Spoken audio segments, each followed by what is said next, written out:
Lucas capítulo 15, versículo 11 em diante.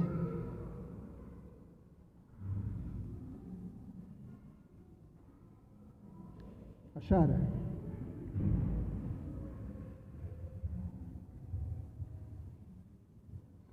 Lucas capítulo 15, versículo 11 em diante, a parábola do filho pródigo. Certo homem tinha 2 filhos. O mais moço deles disse ao pai: Pai, quero que o Senhor me dê a parte dos bens que me cabe. E o pai repartiu os bens entre eles. Passados não muitos dias, o filho mais moço, ajuntando tudo que era seu, partiu para uma terra distante e lá desperdiçou todos os seus bens, vivendo de forma desenfreada. Depois de ter consumido tudo, sobreveio àquele país uma grande fome e ele começou a passar necessidade. Então foi pedir trabalho a um dos seus cidadãos daquela terra, e este o mandou para os seus campos a fim de cuidar dos porcos. Ali ele desejava alimentar-se das alfarrobas que os porcos comiam, mas ninguém lhe dava nada.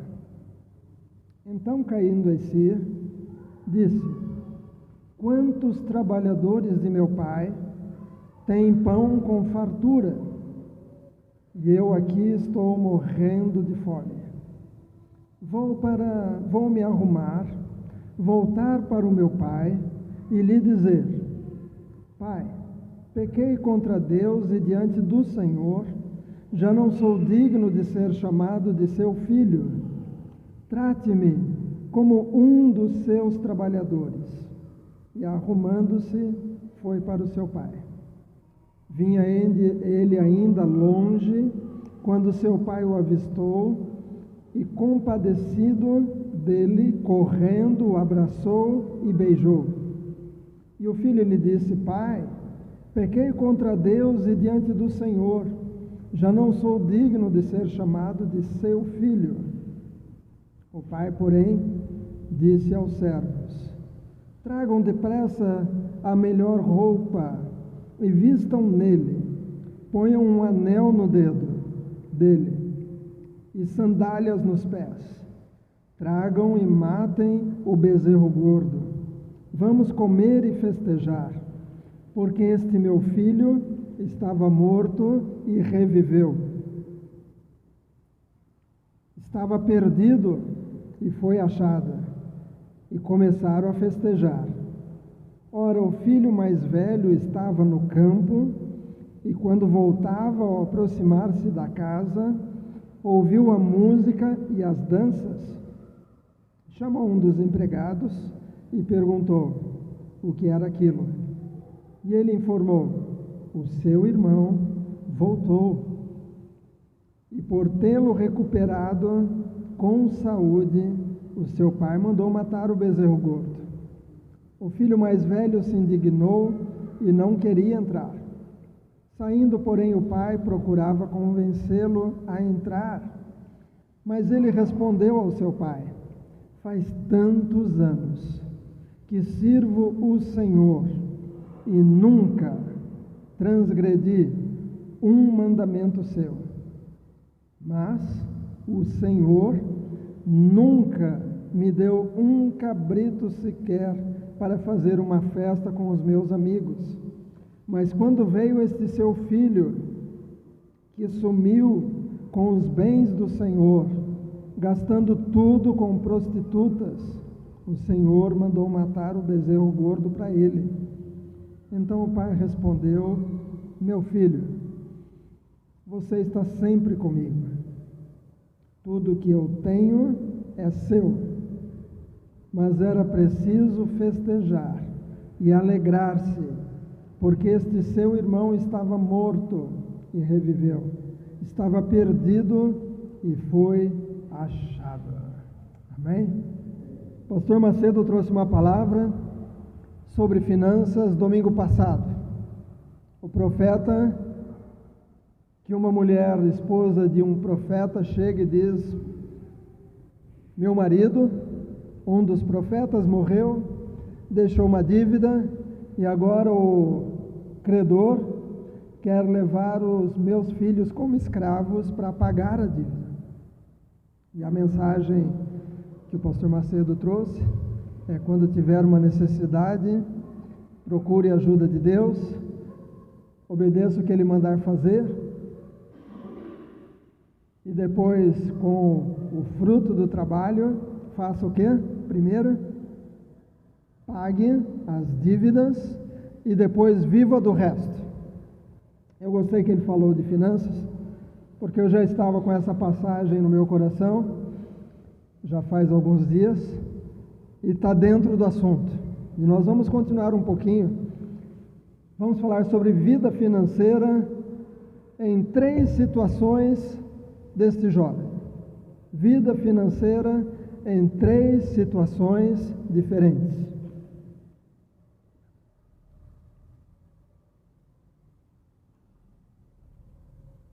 Esse capítulo 15 de Lucas, ele começa por causa de uma crítica que Jesus recebe. Está lá no versículo, logo no comecinho do 15, versículo 2, os fariseus e os escribas murmuravam dizendo: este, ou seja, Jesus, recebe pecadores e come com eles.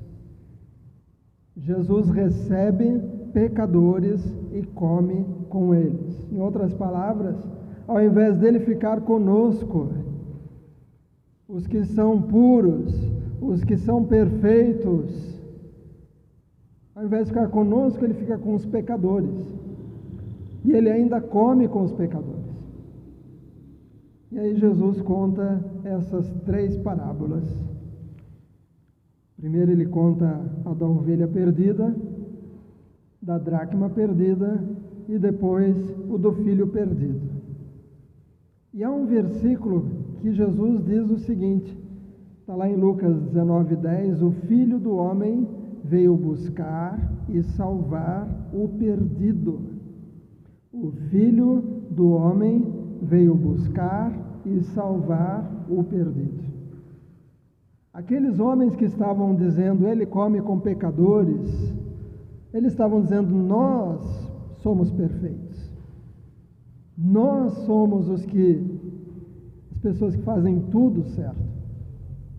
Há uma passagem que Jesus diz, os sãos, os que estão saudáveis, não precisam de médico, somente os doentes. O grande problema é quando alguém se acha perfeito.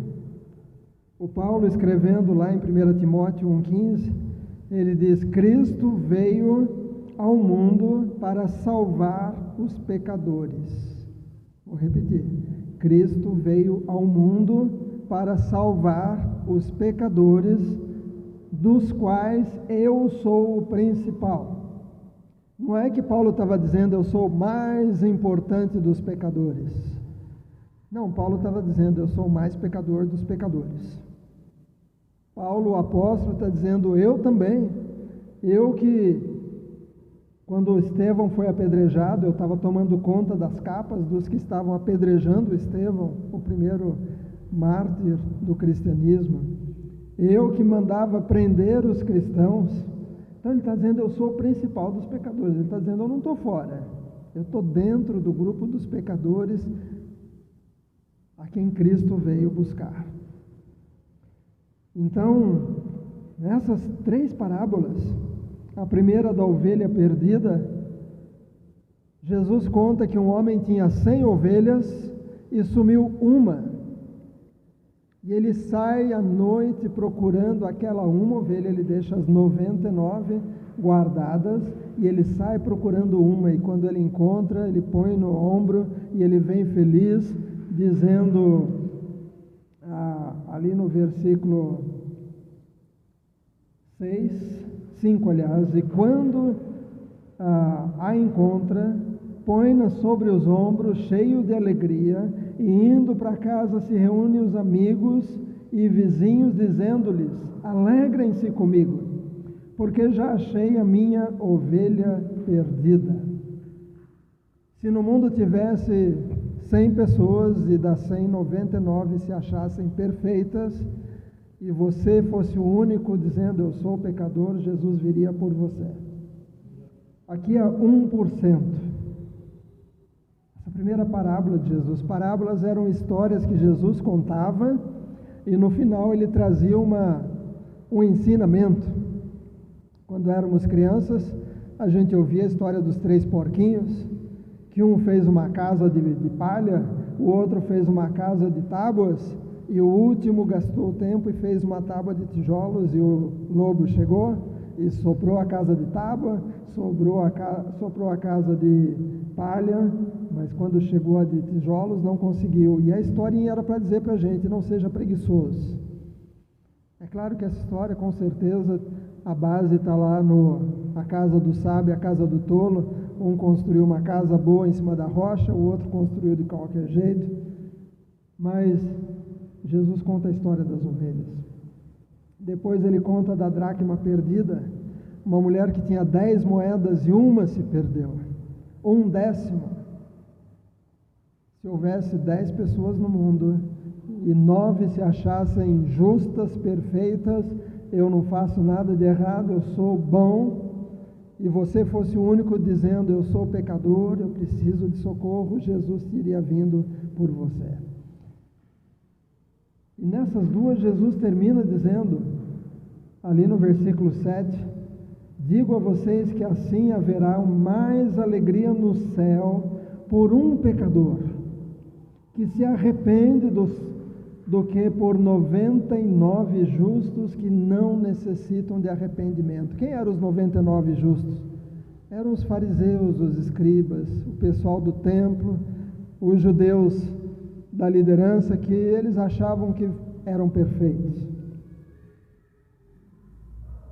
Na história da dracma, versículo 10, Jesus diz: eu afirmo a vocês que a mesma alegria existe diante dos anjos de Deus por um pecador que se arrepende.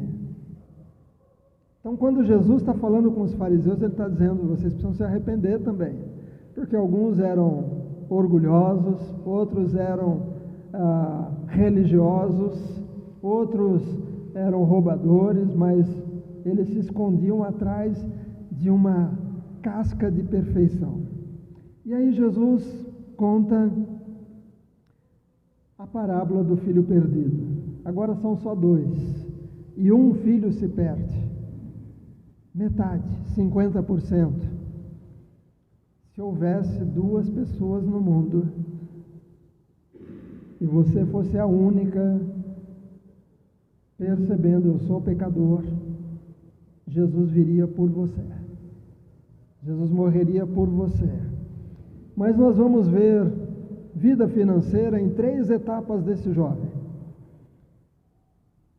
A primeira delas é o jovem dentro de casa, e ele era feliz e não sabia. A gente não sabe de onde veio a riqueza do pai. A gente sabe, por exemplo, que eles eram uma família que trabalhava no campo, que lá na frente vai dizer que o filho voltando do campo. Então eles talvez plantavam, colhiam, talvez tivessem alguns bichos, mas era uma família que trabalhava. O pai tinha formado um patrimônio, tinha juntado dinheiro, e a Bíblia diz que ele tinha empregados. Como é que a gente sabe que ele tinha empregados? Em várias situações vai falar dos empregados.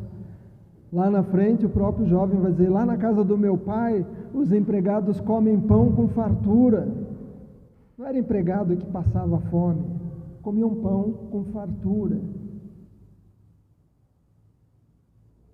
Esse homem tinha empregados, então alguns serviços da casa o jovem nem precisava fazer, um empregado fazia, um servo fazia. Mas não estava bom, não estava bom. O jovem, como dizemos hoje, tinha casa, comida e roupa lavada. É claro que na época não era assim como hoje, que a gente tem um monte de roupa e a gente decide com que roupa vai. Nós, os homens, é mais fácil, né? A gente já gosta de umas roupas assim meio básicas. E aí a gente vai lá, pega camisa, calça e tal, veste, pronto. Na época não, era comum ter apenas uma roupa. E às vezes uma roupa para festa que às vezes o próprio convidado fornecia.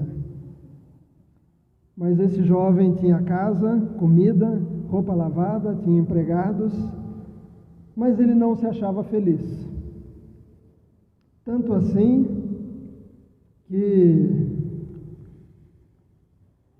ele resolve pedir a parte dele na herança. A Bíblia não diz como é que o pai formou aquela quantidade toda de dinheiro, de propriedades e tudo mais. A gente não sabe se ele recebeu de herança, a gente não sabe se ele trabalhou muito, mas como é que pessoas honestas juntam patrimônio? Me diga, pessoas honestas, como é que juntam patrimônio? Geralmente trabalhando. Geralmente começam um trabalho simples. Antigamente a pessoa começava a trabalhar com quantos anos? 14, 13, quantos anos, Luiz? 14 anos, hoje não pode mais, é criança, não pode trabalhar. 14 anos, é comum, as pessoas começavam cedo. Eu comecei como office boy, mas muita gente começou, às vezes, como um office boy numa empresa, aí dali algum tempo vira responsável pelo almoxarifado, daqui a pouco já vira o caixa, daqui a pouco já vira um vendedor, um escrivão, daqui a pouco já é o gerente, e muita gente vivia a vida inteira num emprego só. E nesse emprego fazia o quê? Comprava terreno, construía uma casa, comprava um carrinho e comprava uma chacrinha, num emprego só. Qual é o segredo para juntar patrimônio? O segredo é, se você ganha 500, não gaste 500. Gaste 300. Deixe 200. Porque pode ser que o carro quebre, pode ser que alguém fique doente, pode ser que aconteça alguma necessidade. E se não acontecer, está guardado. Se ganha 1.000, não gaste 1.000. Se ganha 2.000, não gaste 2.000. Gaste 1.000 e alguma coisa. É como uma caixa d'água. A sua casa tem uma caixa ligada na rua, a não ser nós lá em casa, que é água de poço. Mas a sua casa tem uma entrada de água e uma saída para consumo. Se você consumir mais do que entra, sua caixa vai zerar. E às vezes a prefeitura diz, dia tal não vai ter água no Adelaide. Aí o que você faz?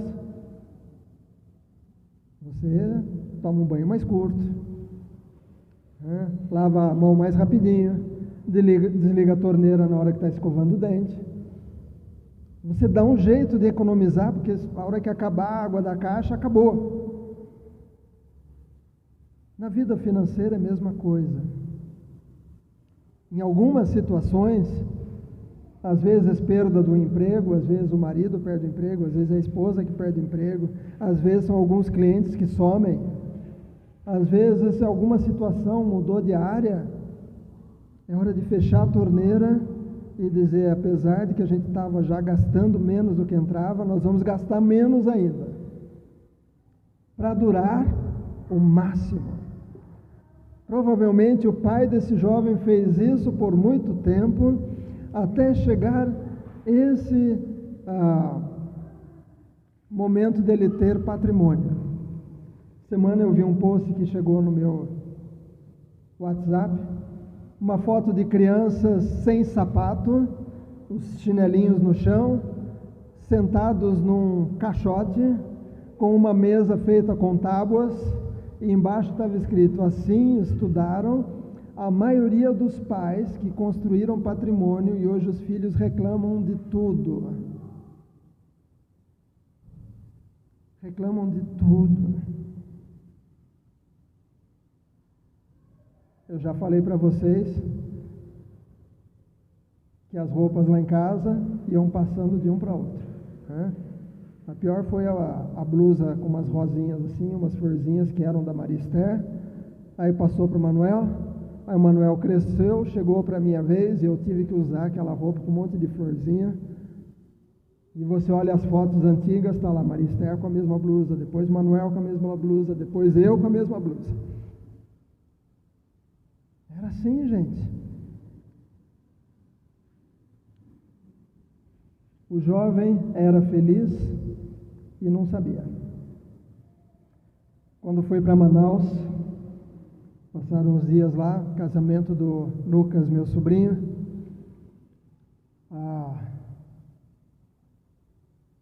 Não, foi na outra vez. Quando o Lucas casou, o Luiz foi. Foi uma outra vez que eu fui. E nós fomos para uma aldeia de ribeirinhos. Pegamos o barquinho da Nazareno com um motor, acho que era Honda atrás. Viajamos horas e horas até chegar num vilarejo, era só uma ruazinha ao lado do rio, assim, um monte de casinha de madeira. E aí nós íamos dormir no quarto atrás da igreja. Não tinha nem janela, não estava pronta ainda. Íamos dormir em rede. Eu lembro que perguntamos: onde é o banheiro? Aí meu irmão olhou, mostrou assim a floresta atrás e disse: ali, né? Mas no dia seguinte fomos tomar banho no rio, um rio escuro, e aquele medo de jacaré, medo de piranha, medo de cobra, mas tinha que entrar no rio para tomar banho. E aí eu estou lá tomando banho, daqui a pouco eu vejo umas crianças num barquinho, bem pequenininho mesmo, e eles lá brincando. Daqui a pouco eu falei: meu irmão, o barquinho virou. Crianças do tamanho do Dudu. O barquinho virou. Meu irmão disse: eles estão brincando. Aí eles mexeram lá, desviraram o barco, subiram de novo, continuaram lá no meio do rio. Depois de um tempo, meu irmão disse: lembra aquele lugar que você tomou banho? Olha agora na seca.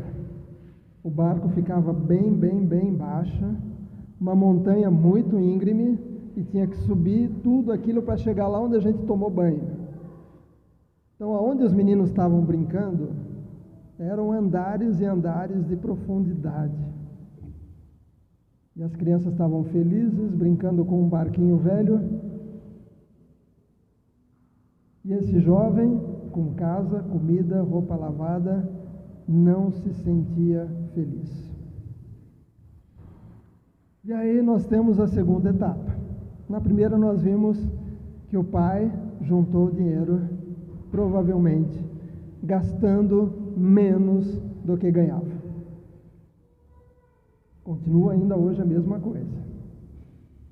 Se você gastar mais, mesmo que você jogue para o mês que vem, a conta vai chegar.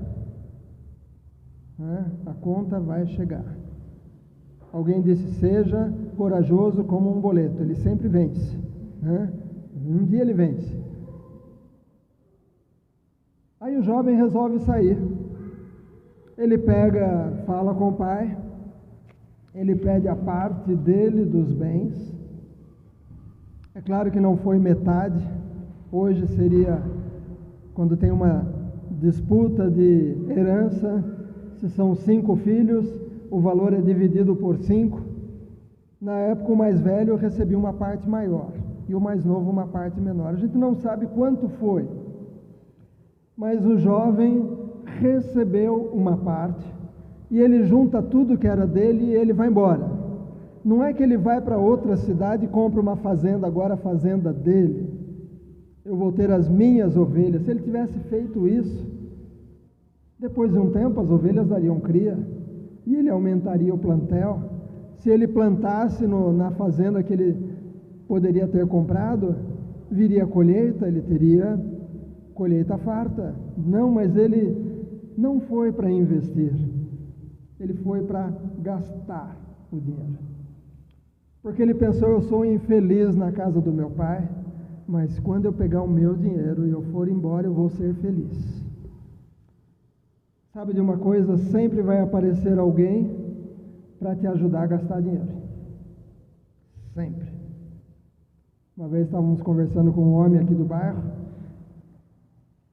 e ele dizia que toda vez que ele voltava para casa com dinheiro no bolso, se ele parasse no bar, alguém pedia para paga uma, e ele saía do bar com nada, todo o pagamento ficava lá. Sempre vai aparecer alguém para te ajudar a gastar. Por exemplo, aqueles que ganham na loteria, nos Estados Unidos, 1/3 dos que ganham em loteria ficam pobres em poucos anos. 1/3. No Brasil eu não sei. Mas eu vi algumas histórias hoje, só por curiosidade. Teve um que ganhou na loteria e gastou 30 milhões em 5 anos. Gastou 30 milhões em 5 anos e ficou pobre de novo. Ele se mudou para a suíte presidencial de um hotel chique e comprou 10 carros zero. As roupas eram descartáveis, sujava, ele jogava fora. Em 5 anos perdeu tudo. Você conhece histórias, talvez alguém na sua família que ganhou em loteria e perdeu tudo. Teve um que arrumou uma moça loira, achou que estava fazendo um bom negócio, e ela que deu um negócio nele e ficou com todo o dinheiro, se não me engano matou, eu não lembro qual foi a história, mas ele levou um golpe daqueles. Sempre vai aparecer alguém para te ajudar a gastar dinheiro. Temos alguns aqui que vão se casar esse ano, e a gente sempre fala como era casamento antigamente. A Roberta vai se lembrar. Nazareno Central de Campinas, a igreja era tão grande que cabia 100 pessoas, né? Hoje aqui cabe 100, tá? Apertadinho, mas cabe. Mas era 100 pessoas na Nazareno Central de Campinas e era a maior do Brasil, da Nazareno. E eu lembro que quando ia ter casamento, o pastor anunciava no domingo: irmãos, sábado que vem, por favor, fique de pé, fulano e fulano, eles vão se casar, estão convidando toda a igreja. E a irmã Maria José ia no mercadão, comprava algumas dúzias de palma, alguns cravos, alguns mosquitinhos, e ela enfeitava a igreja, e tinha o casamento, e às vezes, depois do casamento, o pastor dizia: os noivos vão receber os cumprimentos lá no 3º andar da igreja. Subia todo mundo, e era garrafinha de Vanucci, dentro de tonel com gelo, comprado como é que chama lá? Frigorífico Tavares, vendia aqueles blocos de gelo. Sanduíche de pão de forma, cortadinho em 4, quando era mais chique era cortadinho assim em triângulo. Com o que dentro? Patê, às vezes era uma carne louca dentro de um pãozinho cortado assim no meio, às vezes era batatinha boiando, aquelas batatinhas em conserva, e a pessoa passava com uma caixinha de palito de dente e uma travessa, e você pegava um palitinho, espetava uma batatinha boiando e comia. Às vezes era um repolho com papel alumínio em volta, espetado um monte de palito de dente, cada palito de dente tinha 2 pedacinhos de salsicha crua, um pedacinho de queijo, se era chique ainda tinha um pedacinho de picles, só se fosse chique, e todo mundo comia. Depois cada um recebia um pedaço de bolo e ainda levava bolo para casa, não podia faltar o bolo para casa, né? Era assim. E aí de repente a coisa o pessoal percebeu que era um nicho de mercado. E eu me lembro até hoje, primeira vez que alguém contratou um decorador para decorar a igreja. Devia ser alguém com um pouquinho mais de dinheiro. E quando meu pai chegou, o decorador tinha colocado pregos em cada banco da igreja para amarrar uma flor em cada banco. Um preguinho em cada banco, que era xodó da igreja. O decorador, para ele, a igreja não tinha importância nenhuma, era mercado. E a coisa foi crescendo, de repente já tinha garçom, de repente já tinha gente para dizer quando entrar, quando que tinha que fazer o quê, e foi aumentando, e agora tem grupo que faz festa de divórcio. E as pessoas contratam e tem cerimonial, tem músico, tem bolo com os noivos separados, às vezes brigando, para fazer festa de divórcio.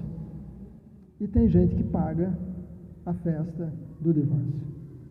Quando você tem dinheiro, sempre aparece alguém para te ajudar a gastar. O jovem saiu com dinheiro e logo ele arrumou amigos e amigas. E rapidinho ele perdeu tudo. Rapidinho ele ficou pobre. Às vezes as pessoas acham que são importantes porque alguma mocinha se encantou. Às vezes não é, porque ela quer alguma coisa. Pastor Gerson lá de Natal que fala, tem gente que troca a esposa de 50 por duas de 25. E aí ele abriu os remédios dele e disse, aí o homem se dá mal, porque quem controla os meus remédios é a Ana. Né? Ele tirou aquele monte de remédio, porque ele é cardíaco. Ele falou, o pessoal às vezes troca por uma de 25 que não entende nada de remédio e não sabe controlar os remédios, não sabe nada, e aí o homem morre cedo. Esse jovem arrumou amigos, arrumou moças que o amavam, mas só enquanto ele tinha dinheiro. Então, fora de casa, ele estava alegre, mas não era feliz. Há uma diferença entre alegria e felicidade. Aqueles meninos brincando lá no meio do rio, eles eram felizes, mesmo sem ter videogame. Talvez nunca ouviram falar de muitas coisas que as crianças têm. E dizem que a nova geração, pela primeira vez, tem um QI, o quê? Menor que os pais. O normal ao longo desses anos todos era que a cada geração os filhos iam ficando mais inteligentes que os pais. Mas especialistas estão dizendo que a nova geração que só brinca com coisa pronta, que só brinca com celular, só brinca com tablet, eles não estão inventando brinquedo, não estão fazendo pipa, não estão descobrindo as coisas. Esse jovem, apesar de ele estar com o bolso cheio, ele era alegre, sempre tinha festa, mas não era feliz. Aí ele perde tudo, vai cuidar de porcos. E para o judeu, o porco era o bicho imundo. Porco era mal visto, mas aquele jovem foi cuidar de porcos e ainda queria comer a comida deles. Mas não davam nem a comida dos porcos para ele. E aí ele se lembra, na casa do meu pai, até os empregados têm pão com fartura e eu aqui estou morrendo de fome. Eu vou voltar e vou dizer para o meu pai, pai, eu pequei contra ti, não sou digno de ser chamado teu filho, me trata a partir de hoje como um dos empregados. Ser empregado na casa do meu pai é melhor do que ser empregado aqui onde eu estou vivendo. E aí nós temos a terceira etapa. Agora é o filho de volta para casa, e quando ele volta para casa, o pai o vê de longe. Com certeza o pai sempre olhava para aquele lado da estrada, e quando ele viu, ele disse, é o meu filho. E a Bíblia diz que o pai, correndo, o abraçou. Nós já falamos sobre essa questão de correr. É a mesma coisa lá do Zaqueu, que correu para subir numa árvore. Nesse tempo bíblico, o homem não corria. Quem corria era criança, jovens corriam, mas homem não corria. Era algo humilhante um homem correr. Mas esse pai correu para ver o filho. E o filho voltou sujo, com certeza barbuda, voltou quebrado, falido, derrotado. Voltou para um pai que já não tinha o mesmo patrimônio que tinha antes. Quando ele saiu, antes dele sair, o pai tinha um patrimônio. Agora que ele volta, o pai tinha outro, porque uma boa parte ele queimou com as prostitutas e com as festas. Mas o pai agora ensina para o filho de volta para casa. Ensina a felicidade com coisas simples. Mata o bezerro gordo e vamos fazer uma festa. Pastor Durvil, que já está com o Senhor, ele nos explicou algo que eu nunca tinha escutado. Na época, quando um filho fazia uma coisa dessas, de pedir a herança antecipada, porque o correto era depois que o pai morresse, a herança seria dividida entre os dois filhos. Mas quando um filho fazia uma coisa dessa, desonrando o pai vivo, na saída dele ele era considerado como morto.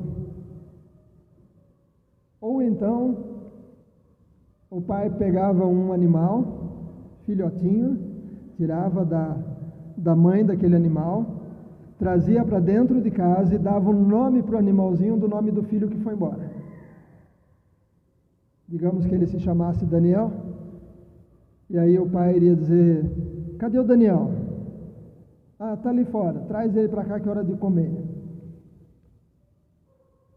O animalzinho era cuidado dentro de casa. E se alguém perguntasse: como é que está seu filho? Tem notícia dele? O Daniel está bem, comeu hoje, dormiu bem a noite toda, tá tranquilo, o Daniel está bem. Mas falando do animalzinho em casa. Mas no lar do judeu não pode ter duas pessoas com o mesmo nome. Quase que em casa teve 2 Jaimes. E quando Alexandre nasceu, eu estava meio sonolento, e eu fui para registrar, e aí perguntaram qual vai ser o nome. Jaime. A hora que ele ia, não, Jaime não, Alexandre. Alexandre. Já pensou, ia ser Jaime 1 e Jaime 2.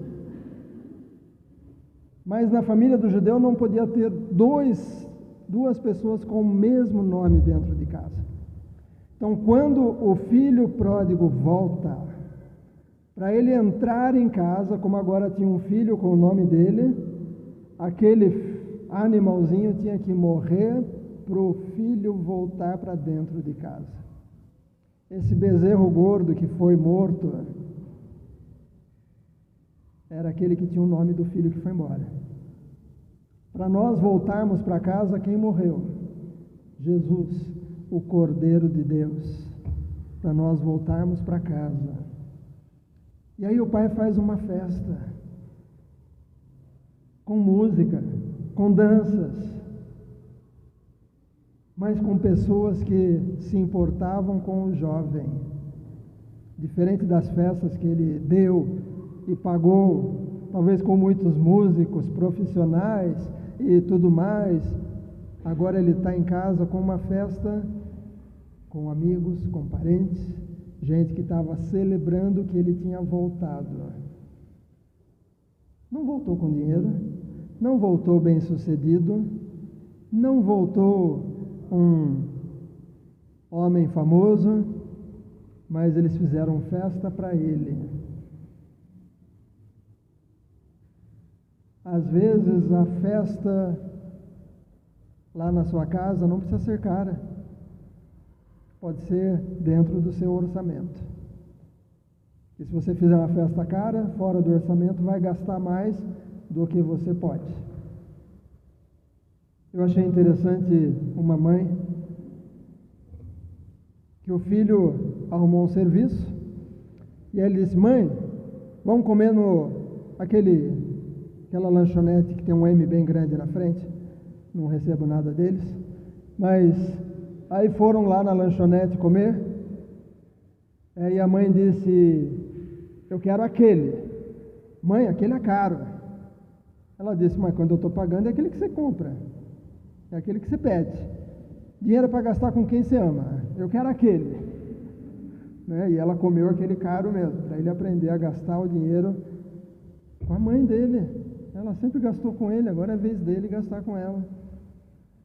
O pai faz uma festa para o filho. Uma festa com pessoas que o amavam.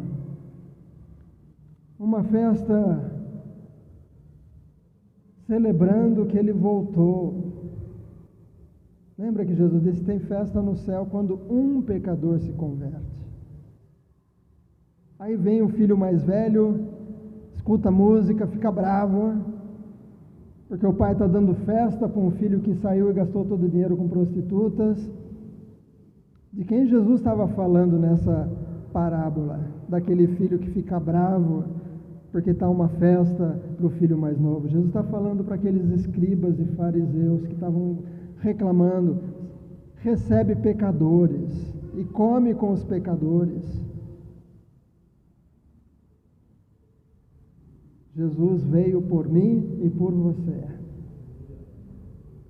Essa parábola, o mais importante na parábola não é o filho que foi embora, mas é o pai que ficou esperando o filho voltar e o perdoou.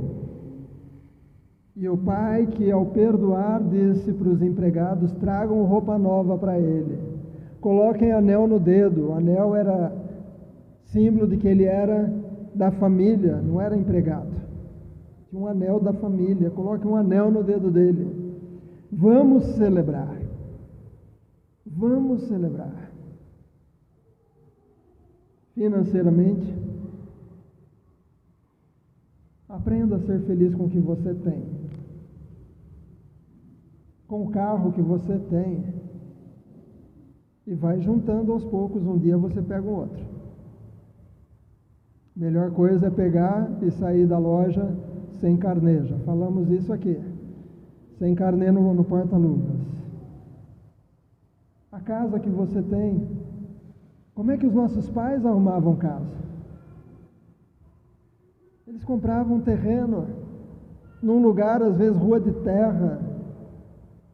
A maioria, quando veio aqui para Adelaide, era tempo do Poeirinha. Eles chamavam Poeirinha, que era um ônibus. E quando vinha lá de cima, eles viam a poeirinha do ônibus e tinham que correr para pegar no ponto. Então era o Poeirinha. Quem me falou pela primeira vez do Poeirinha foi o Nilson. Esse bairro não valia nada. Era terra. Aí esse terreno era um campinho de futebol e um lugar que as pessoas jogavam lixo. Mas o bairro mudou. Hoje o preço aqui é outro. E às vezes as pessoas querem começar já num bairro bom. Nossos pais começaram, às vezes, construindo, às vezes morando numa casa sem terminar. Nós fizemos isso em São Paulo. Era uma casa sem acabar, só no chapisco. E entramos com a Jaqueline pequenininha. Aí nasceu o Jaime, nasceu o Alexandre, nessa casa. E foi a casa que nós vendemos depois e construímos a de cá. Nossos pais foram assim, aos poucos, construindo aos poucos, pagando as contas, trabalhando, construindo, trabalhando, construindo. Às vezes os próprios pai e mãe que faziam no final de semana, mas chegou um momento que eles conseguiram pegar aquela casa e comprar uma outra melhor, e talvez alugaram a pequena, e foram. Aprenda a viver com o que você tem, seja feliz com o que você tem, não é acomodado, mas agradeça a Deus o que você tem. E vai colocando diante de Deus o dia que Ele preparar, o dia que Ele abençoar, o dia que Ele der um emprego melhor, aí sobe mais um degrau. e vai subindo. Seja feliz com o que você tem. O jovem era feliz e não sabia. Outra coisa, não gaste mais do que você tem. O jovem gastou a herança dele como se não tivesse amanhã.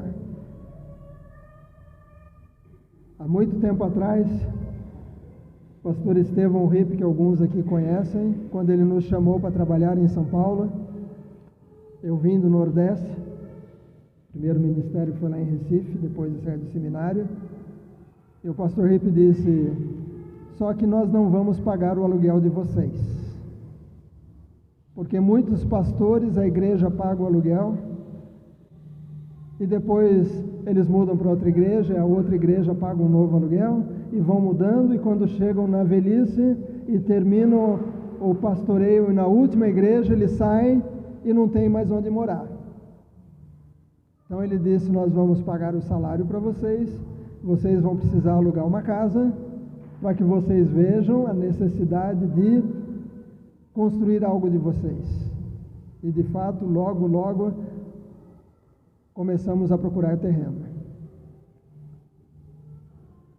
Então, viva com o que você tem. Viva, porque um dia vai chegar a aposentadoria. Um dia vai precisar viver. Então, não gaste mais do que você tem.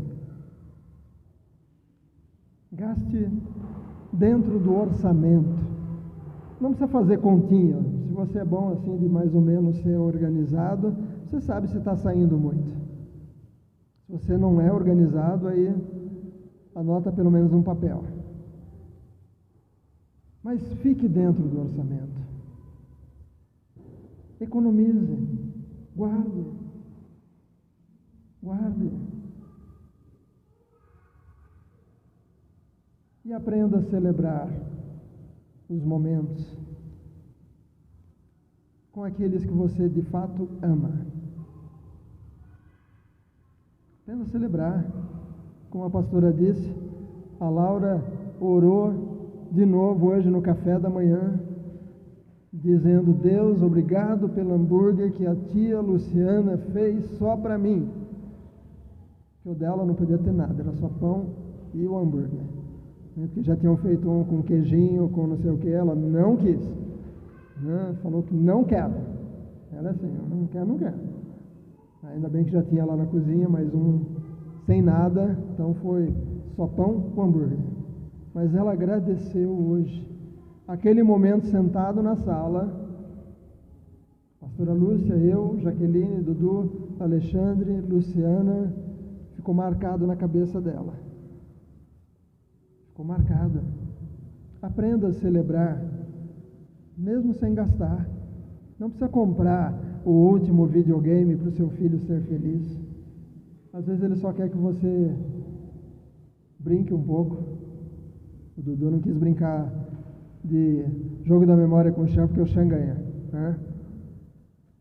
Mas às vezes é jogo da memória, às vezes é um desenho, às vezes é alguma coisa juntos.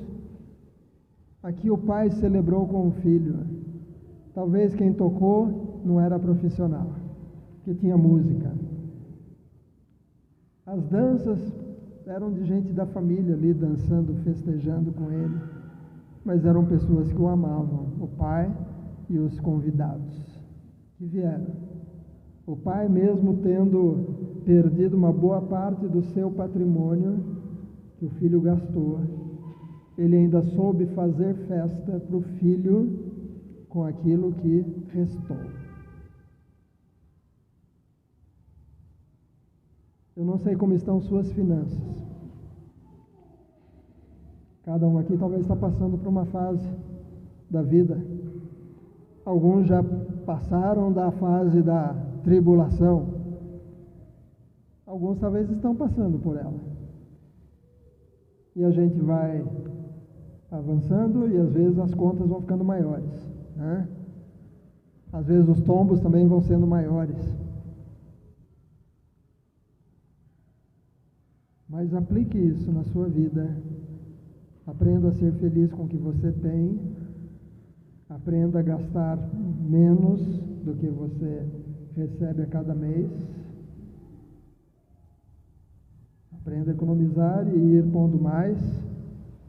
Se ele tivesse comprado umas ovelhinhas, se ele tivesse comprado um terreninho, ele iria estar repondo, mas ele só quis gastar. E aprenda a celebrar os bons momentos dentro das suas possibilidades. Não dá para ir no restaurante? Vai no pipoqueiro. Vai no pipoqueiro. Vai na sorveteria. Vai só passear. Às vezes a gente ia no shopping e um dia uma senhora disse: mas vocês não compraram nada para as crianças no shopping? Ele falou: não, a gente só foi passear no shopping. Não tinha dinheiro, a gente ia passear no shopping. Só olhava as coisas, olhava os brinquedos, olhava as roupas, olhava, só olhava. Não ficaram traumatizados por causa disso. Aprenda a celebrar, tem coisa que não precisa gastar dinheiro. Esses dias a Tainá postou as crianças brincando de barro e eu escrevi vitamina S. Sujeira, é vitamina S, faz bem para as crianças. Elas ganham resistência, elas ficam menos doentes do que crianças que tudo está limpinho, tudo esterilizado. Com certeza as crianças se divertiram naquele dia brincando com barro. Gastaram o quê? Um pouquinho d'água, e roupa para lavar depois, mas se divertiram. Vamos orar?